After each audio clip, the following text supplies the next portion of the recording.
ตายแล้วปลาก้วนถึกเบ็ดไปไว้ที่นั่น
ละลายตึบแล้วเนาะ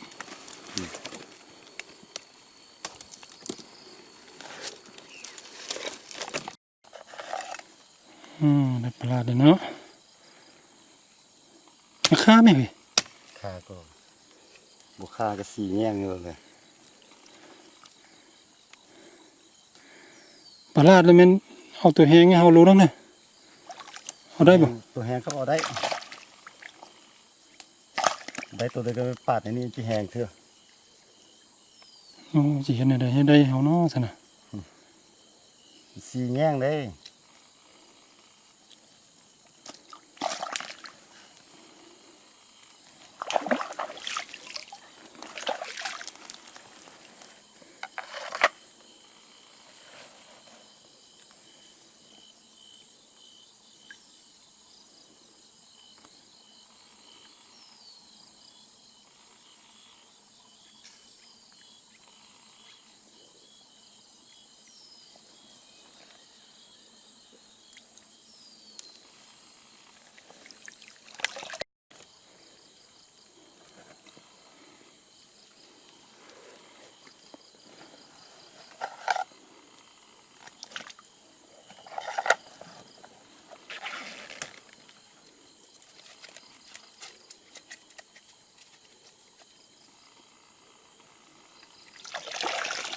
เนี่ยก็มีแต่ตัดเบ็ดแล้วแหละ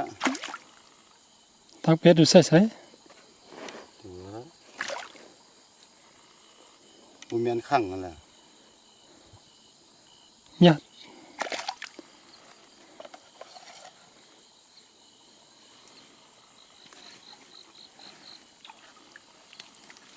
ไก่ยักได้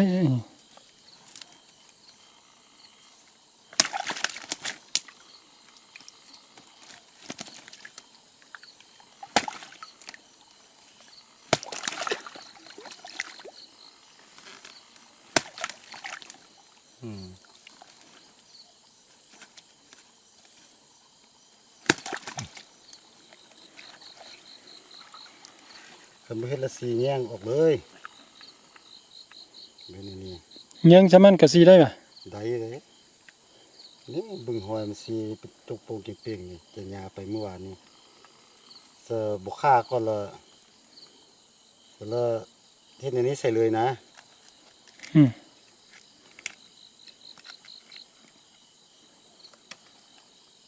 มันก็บุ้ยอยู่เจอขาดตรงนี้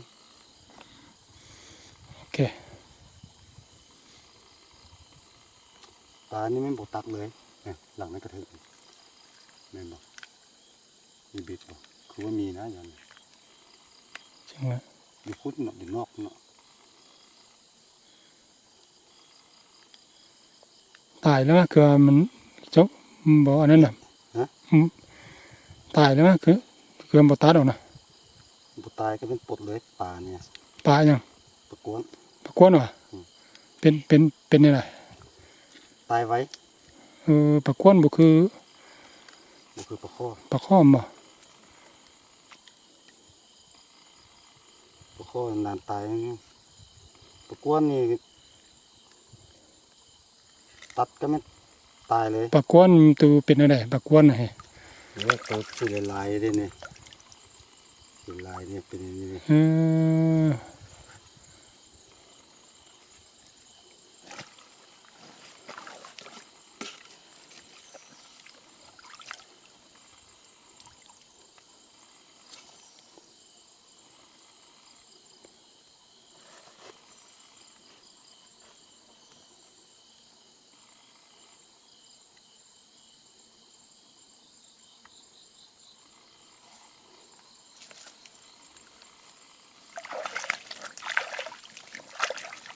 ยามมาซ้ำนี้ก็เป็นอันนี้สิบุญน้อยนักล่ะ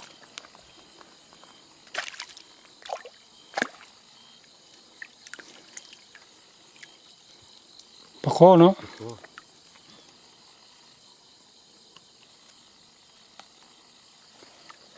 ปลาคอเราตัดมา น้อยโต10 โตบ่ตายตัวหนึงตะคอ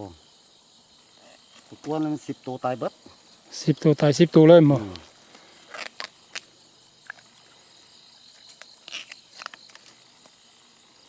นี่ใส่ต้นบุลงเป็นไว้ลงว่าเบ็ดมันแห้งอยู่เนี่ยมันยื้อใส่พอเสียเวลา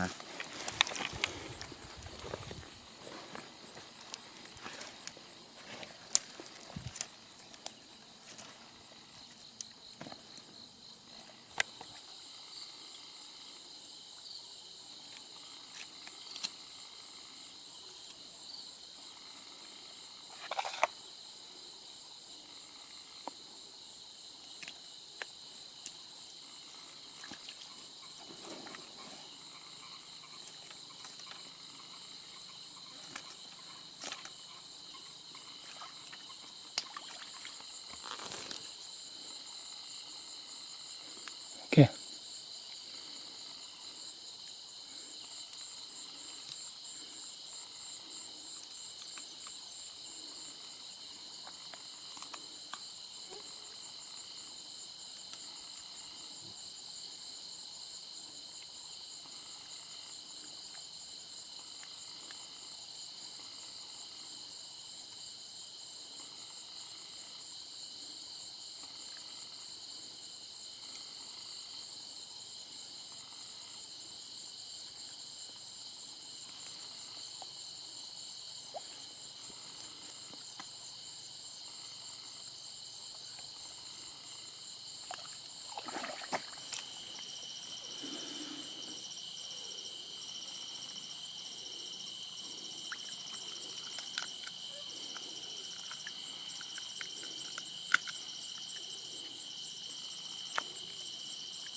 โอ้ไก่จะได้ปลาลาดแห้ง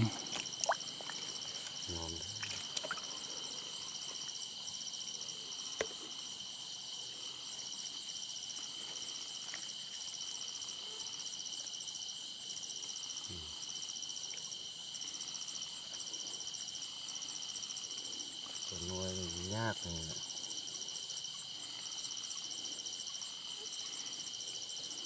โอ้ยเบ็ดไปเกาะแง่งสีหัวซะเลย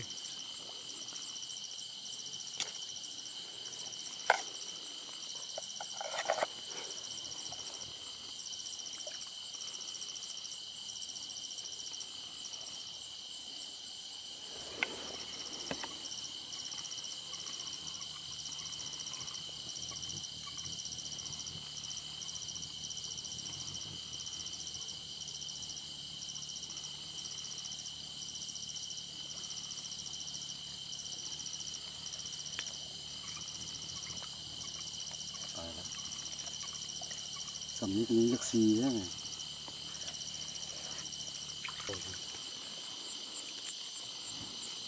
3 โต 2 โต ใหญ่เลยได้บ่แม่นบ่ใหญ่เด้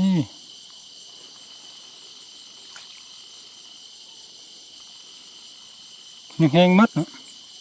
ตายแล้วตัวนี้ ตายแล้ว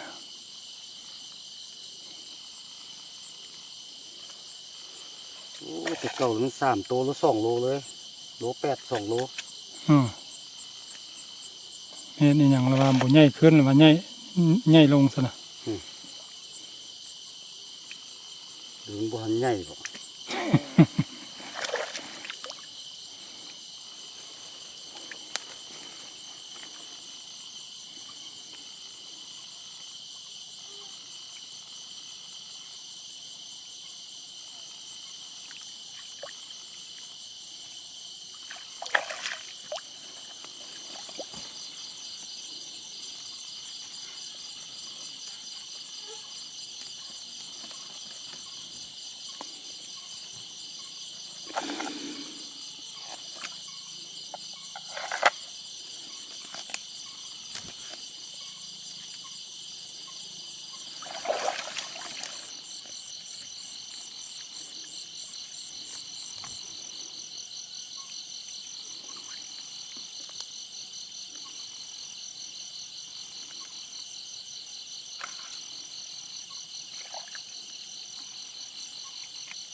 ตะโคน้อยเนาะ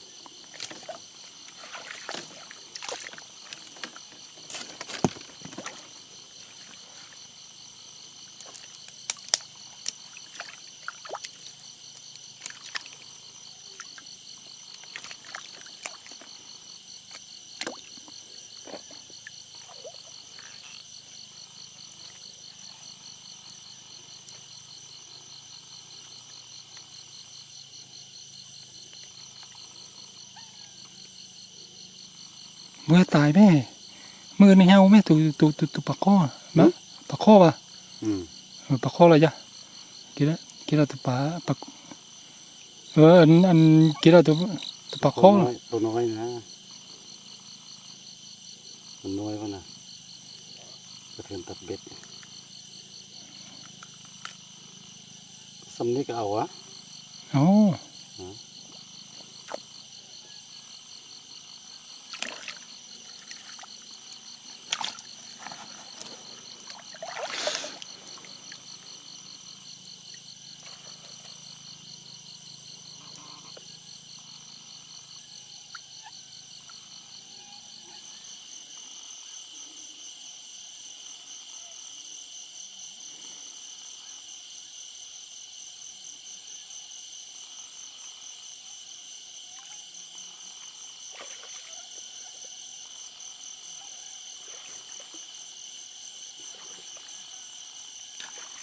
โอ้นั่นแหละมันนี่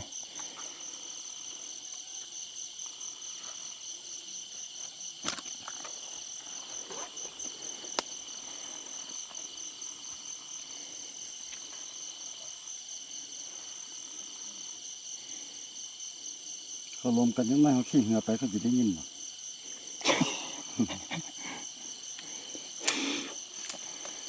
เป็นลมกันซ้ำเอาขี้เหงื่อไปเขาไม่ได้ยินนะก็ซ้ำเดียวตายนะ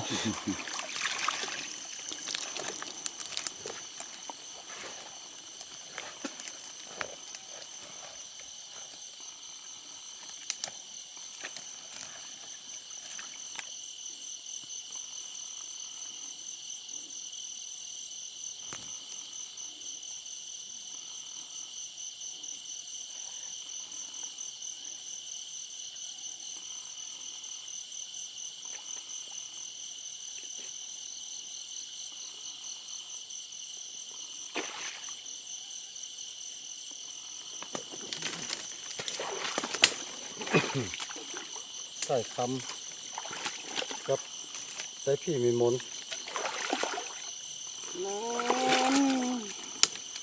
นอนบ่มีสติ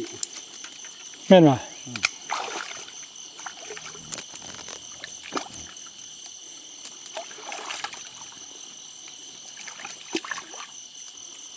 จะเฮ็ดไม้ปูสามเหลี่ยมตีนึงยาน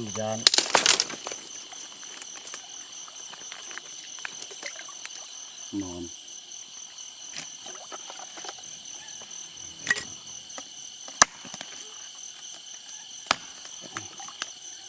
คิดว่า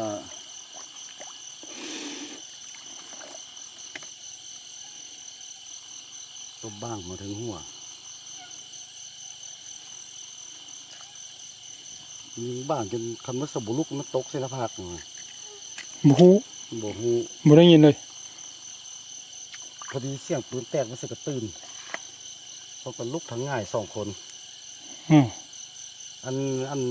เดือจะยิงอยู่หั่นแล้วแม่นมง3 นาทีแหละ เฮ้อ อันเพียนยิงบ้างอยู่นะ เนาะ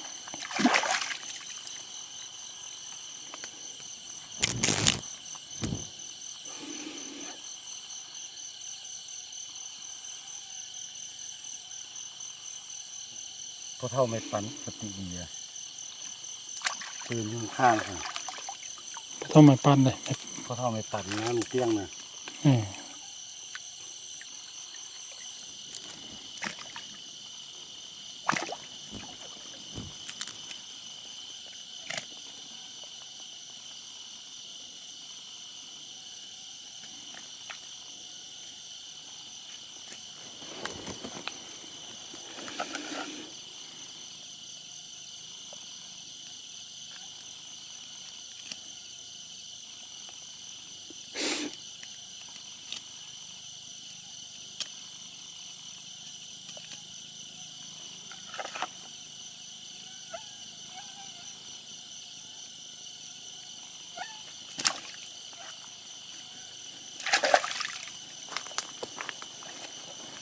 สร้างให้กินยังแซ่บเด้อ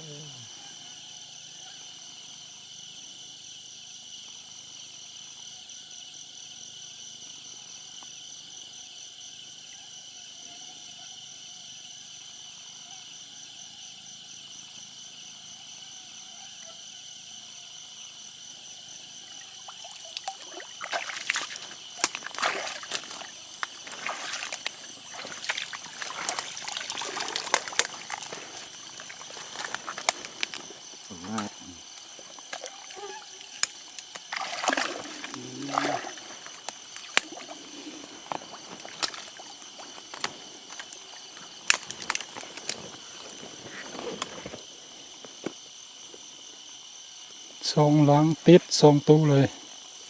อืมโอ้ตะโกนตายแล้วก็ถึงไงเนี่ย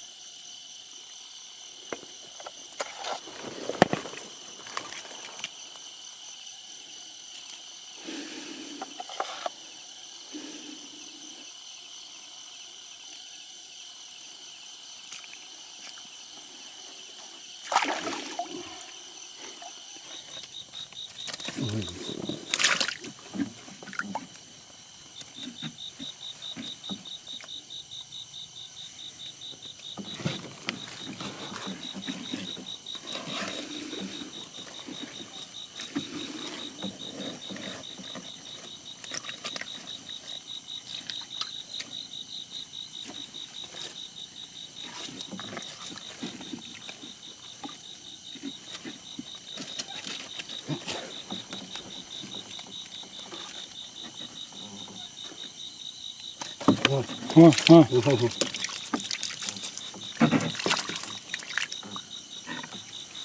ไปเฮ็ดเลย เ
เอาออกสารตกน้ำมันใส่ถุงนี่จะเอาใส่หางน้ำก้อนเหรอบ่ใส่ก็ได้นะนั่นน่ะใส่ถุงก็ได้นะนั่นน่ะอันตกน้ำน่ะป่าแล้วมันเอาลงเลยที่ป่า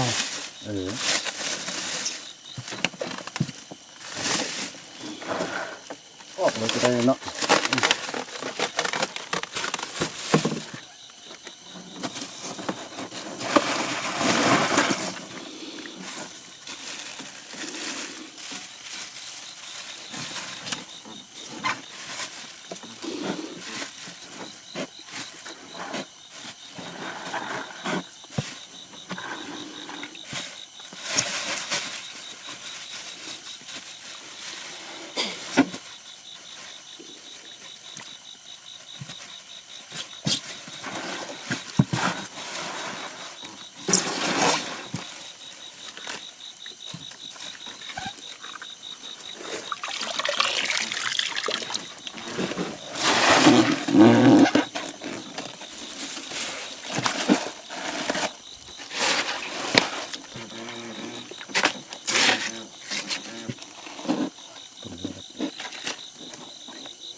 ก็ตัดกินเจนอเนี่ยเราอีตำมอนั่นแหละชวนเจเราอีตำมอนอเจเราจุนชวนเจเราจะน่าจะเรากินเจนอ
ถือว่า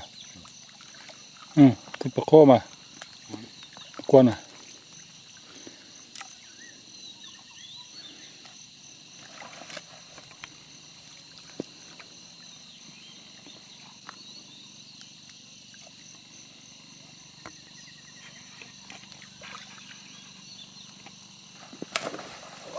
โอ้ตัวใหญ่นะนั่นนะ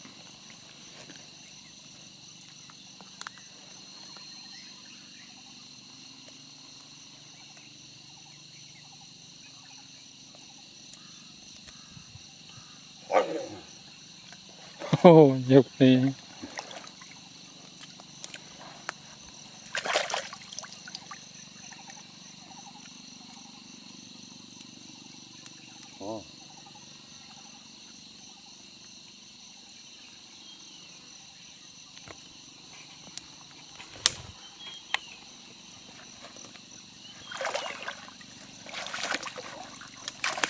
านี่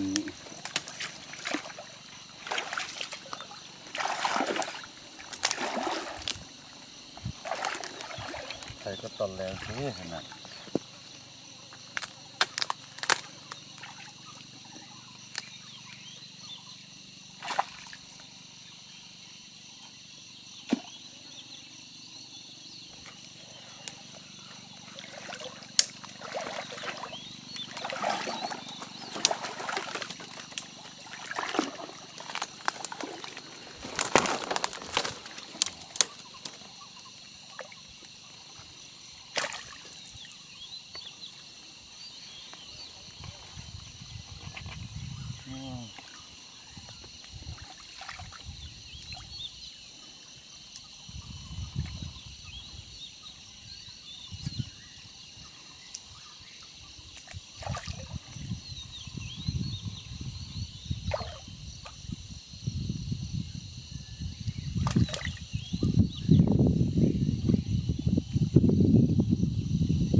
สิจะได้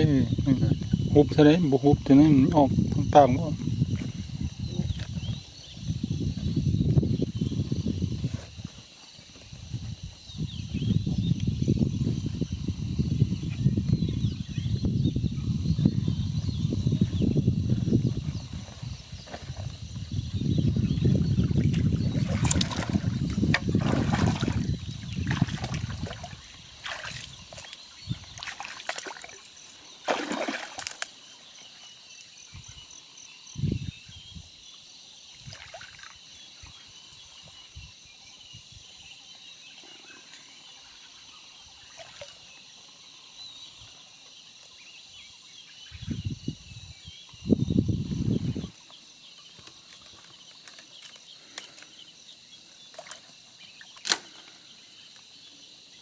ดึงลุกแล้วมากินมือ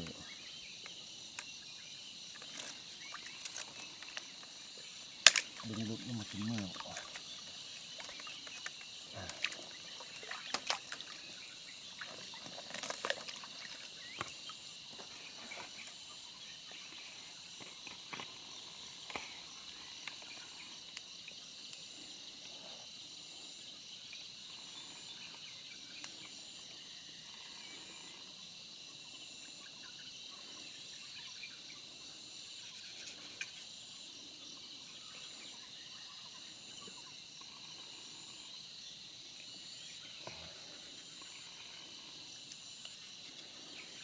ตัวนั้นตายง่ายป่ะตัวนั้นนะ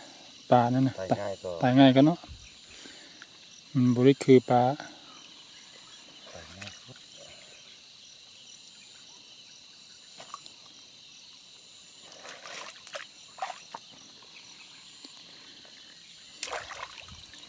มีแต่เอี้ยนกับอันนั้นนะเอี้ยนกับปลาก้างเนาะโทนเนาะ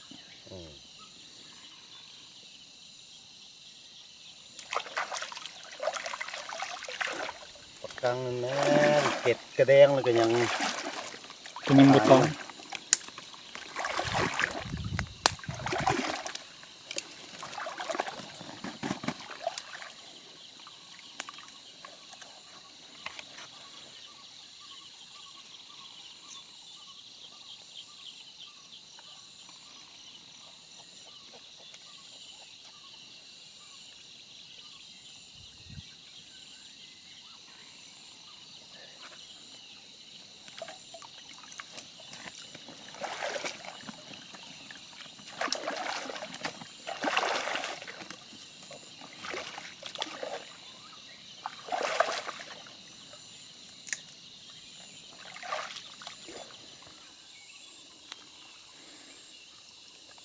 ตัวนี้ก็ประกวนเนาะ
ลาบ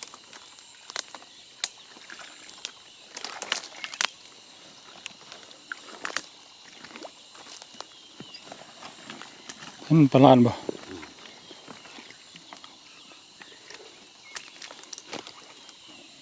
ประหลาดแน่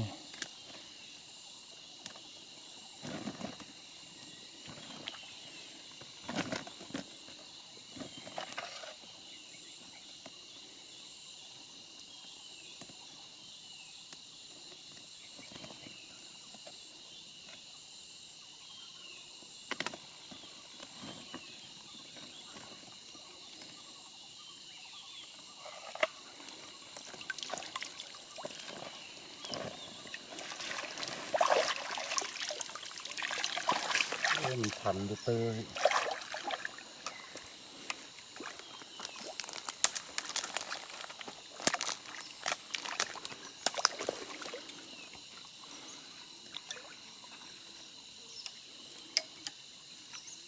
ตายแล้วบ่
มันปัญหาเลยนะประหลาดเลยนะ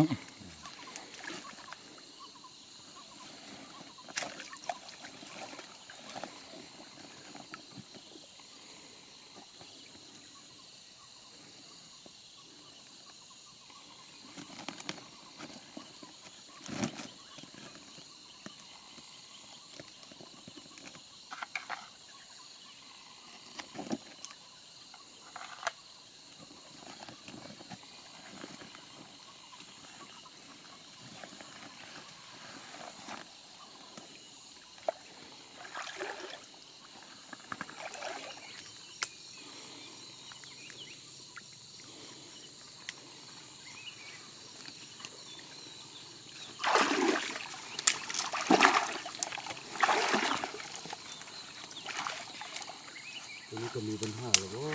เพราะว่า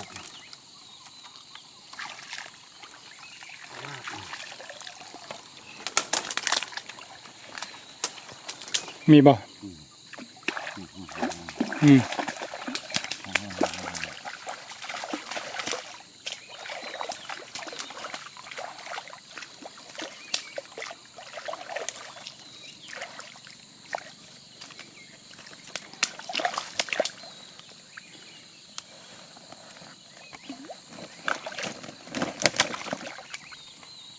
สำนี้แน่ได้ห้องหาขีดแล้วนี่ แม่นว่ะ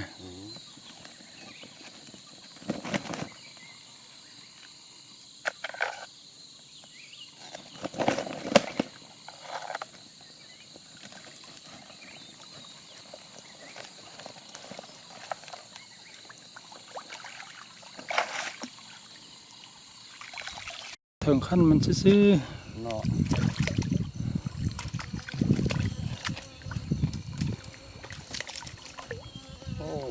โอ้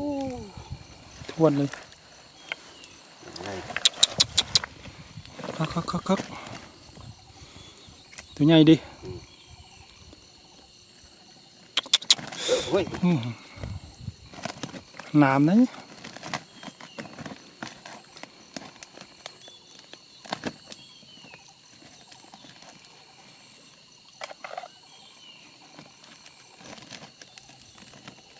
มีปัญหาแต่ตอนมันดิ้นเนี่ยถ้ามันเข้าแย่งกับสิบบุญญาน้อย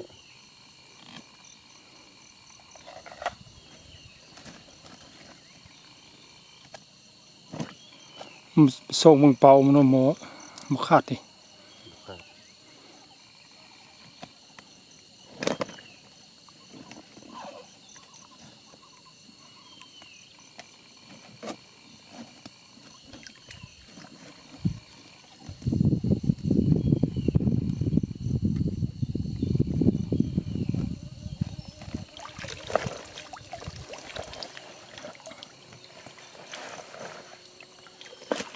เป็นไปแล้วก็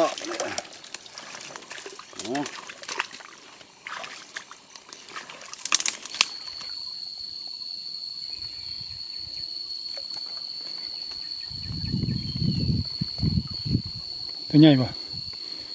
นี่ทวนแล้ว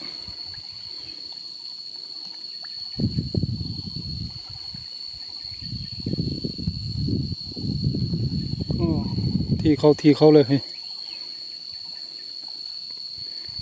ก็อยากเสียใจนี่บ่ปากก้นบ่ปากคอ ที่เข้าที่บนนี้อีกอะ ได้ตัวหอยอีกตัวหอยเนาะ จะ นักแต่ตัวหอย ตัวหอยนี่ได้2-3ตัวฮอลโลเลย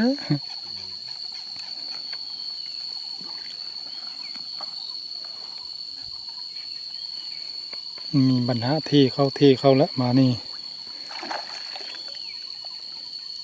ไหวกับบุปผาตีแสดงเมื่อฮ้อนเหือนละอันนี้ต้มปลาอันนี้ก้อยหอยสิย่างก้อยหอยพี่หลายกลัว ก็จะว่าจะได้เนาะ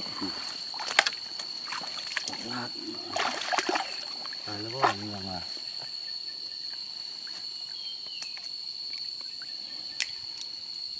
หนังเลยตาย ตาคือคุณตาฝรั่งประมาณนั้นโอ้ตายละมันหนึ่งจุดน้อยละ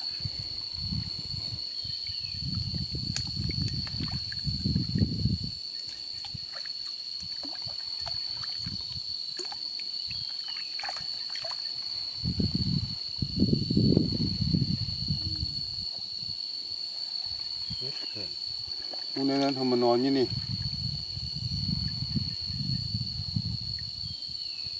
ทำนั้นนอนนี่ใส่ไปอันนี้ก็ใส่ออกมาห้องนี้แล้ว ชอบคักเนาะ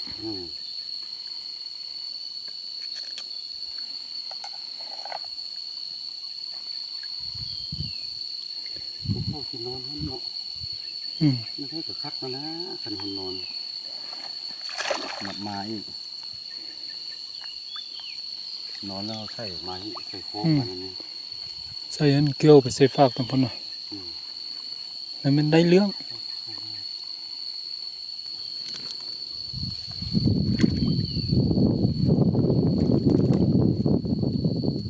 เมื่อคืนนี้มันมาซาเนาะตามบึง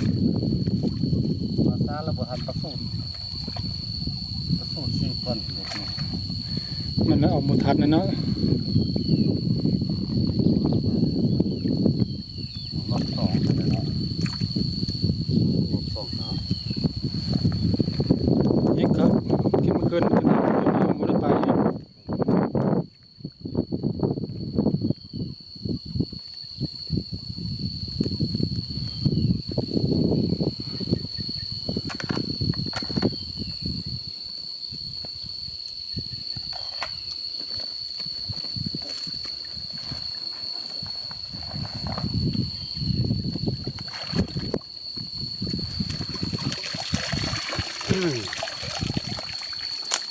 มีปลาอย่าง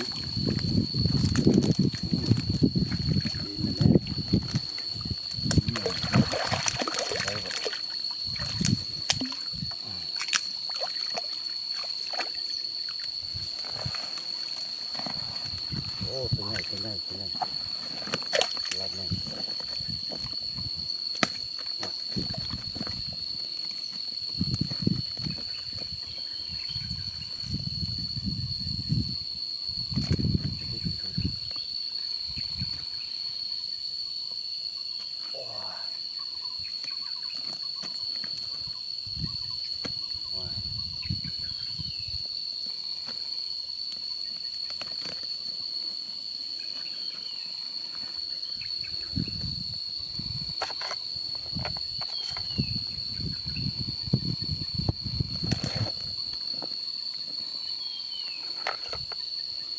ตลาดมีหนาม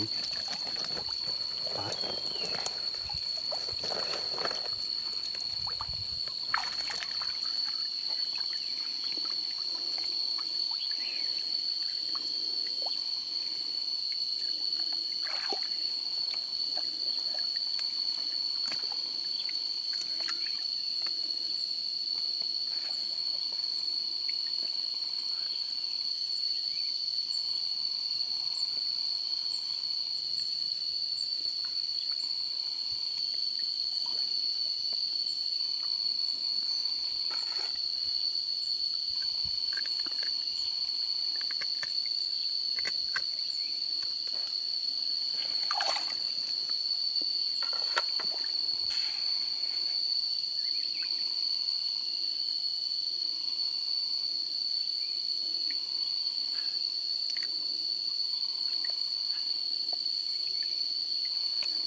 9 โมงครึ่ง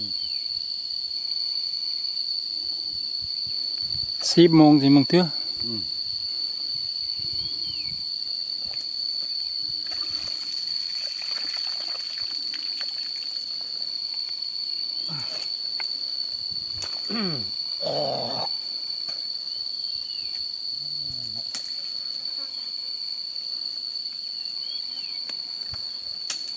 เย็บมาเตือเราทันเลย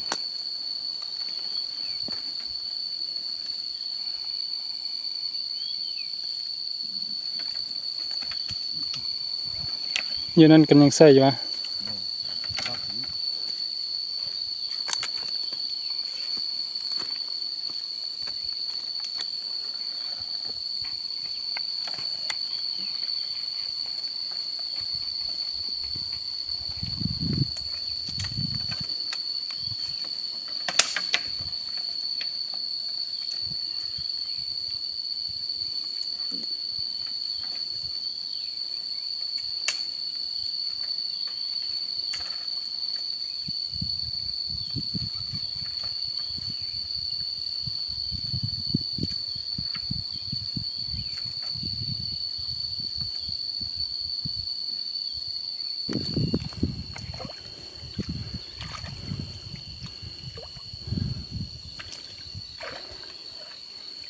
ต้องไปตัดเอา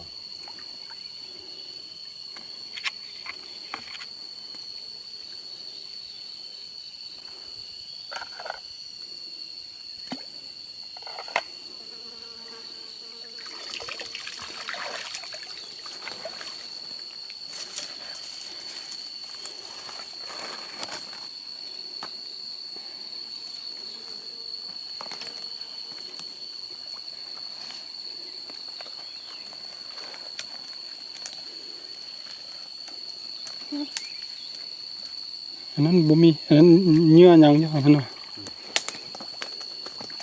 ตัวนั้นตัวมีปัญหาน่ะ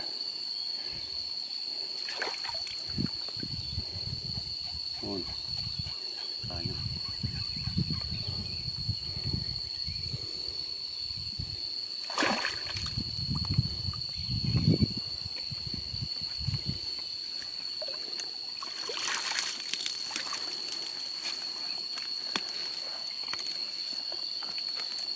ลาดเนาะ กวนน่ะ ลาด ลาดล่ะอืม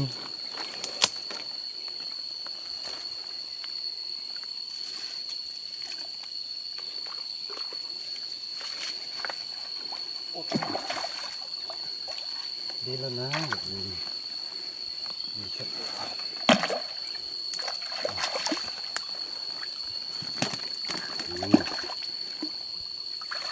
ี่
บ่อยากพอใจแล้ว2 ตัวสุดท้าย2 ตัวน้อย2 ตัวใหญ่ๆเนี่ย ใครมันก็ดีกว่าบ่ได้แล้ว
ใส่นำกันเลย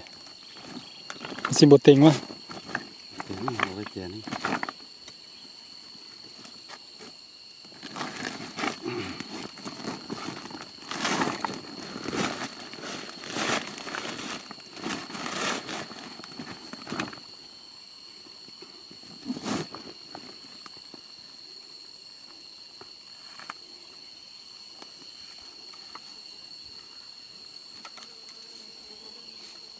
ปลาลาดนี่ก็สิบ่ตายง่ายมั้งปลาลาดนี่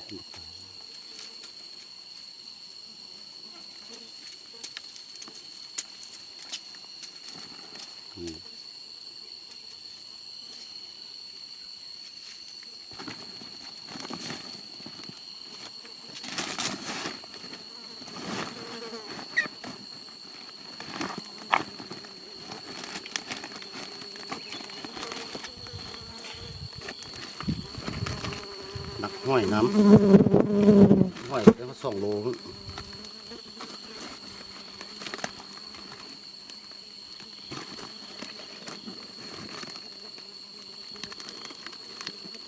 ได้ปลานี่ได้รวมมันมุ่ง10 โลนี่บุรุษละ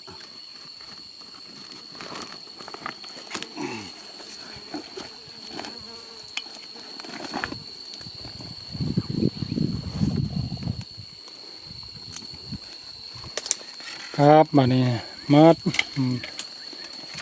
เถือไม้มาใส่ไม้อันนี้นะได้เต็มที่แล้วกับก็ย้อยมานี่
ได้มั้ย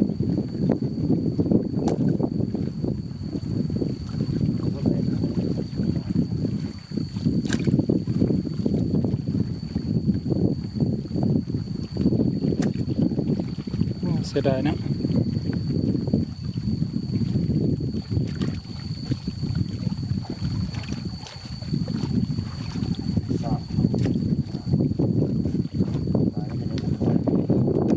ยันออกไปก็ตายคือกันตายคือเก้า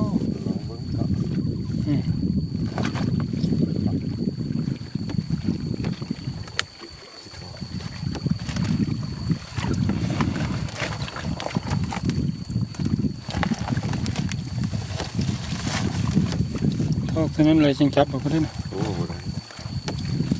วัด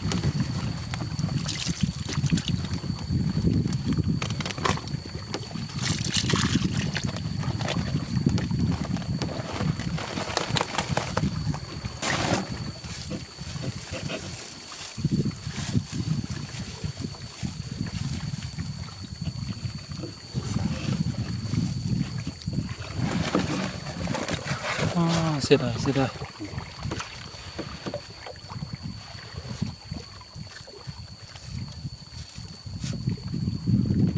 ครับผมเดี๋ยวลงไว้น้ำใส่ สมบูรณ์ค่อยวะ ใส่ตามด้วย ส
ตัวใหญ่นี่ฮอดโลบ่โล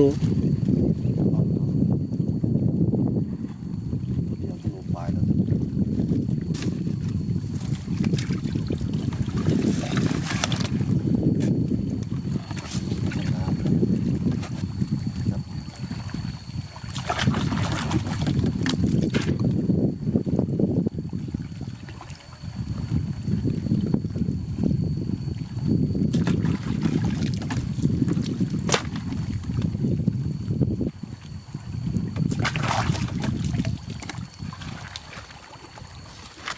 ตาย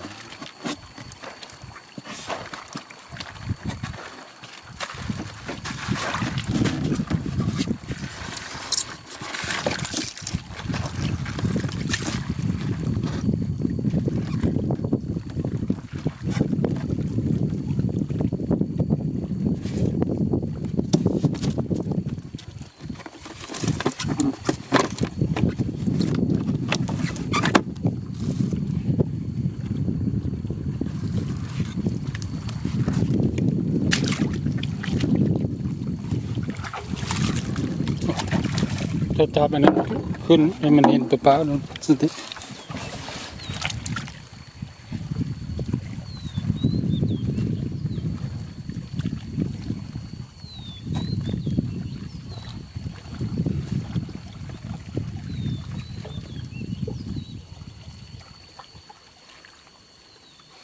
สองตัวนี่ตัวละโล4โล5บุรุษเลย เนาะ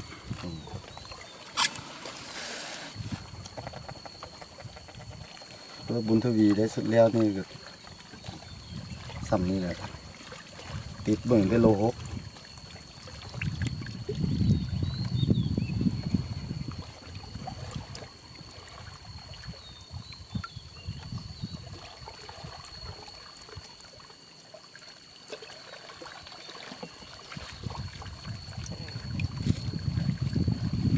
ได้ละ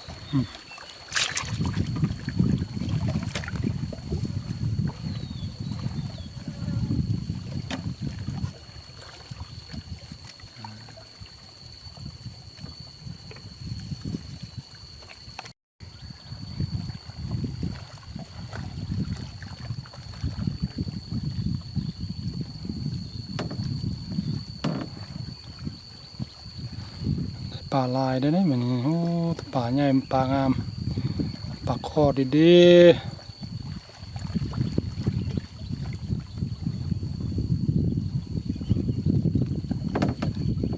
ไปทางข้างนั่นนี่นะมาทางนี้